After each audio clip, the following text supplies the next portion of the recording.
si Mother Gaia. She is the mother of all life. 35 meters high, with 9 floors, a total of 116 steps to reach the Gaia's peak. Kaya yes po, pwede niyo po akitin si Mother Gaia. Sa likod po niya, nandiyan si Zeus, ang kanyang great backdoor warrior god. At dito po mag-uumpisa yung inyong first step papunta sa Gaia's peak. Nandito na po tayo ngayon sa second wonder. Ito po ang Magical Hillside. Nandito po ang Fiesta Cubo, House of Elves, Tunnel of Lights, Reyna's Dance Studio, Hobbit House at ang Goblin's Lake kung saan pwede po kayong mag-mini boat riding for free.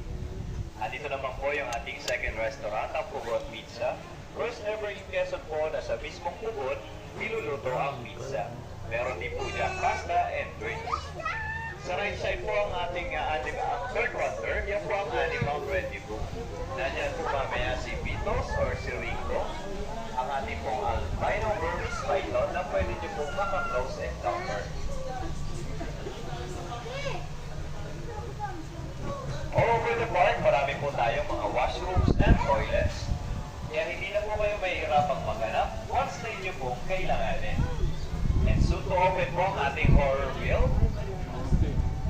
Sa left side po ang ating mga pahingaan na tinatawag pong River Cabanas. Sa right side po ang ating horse barn, pwede po kayong mag-horseback riding. Libre po yan, pipila lang po kayo. Sa left side po ang ating yellow outdoor playground at ang Dragon Ninja Warrior obstacle course for the kids or kids at heart. And now, approaching na po tayo sa fourth wonder. Ito po ang Aquatica. Nandito po tayo sa Glacier Indoor Playground. Meron po tayong mga indoor activities dito like basketball hoops, rock climbing, ball pit, photo booth, at mamaya pong 2:30 p.m. Diyan po gaganapin yung ating Baliktanaw Cultural Live Show. So don't miss it.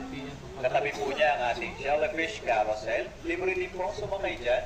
At ang third restaurant, ang Barco Shipwreck na nagsiserve po ng snacks, alcoholic and non-alcoholic drinks for the adults.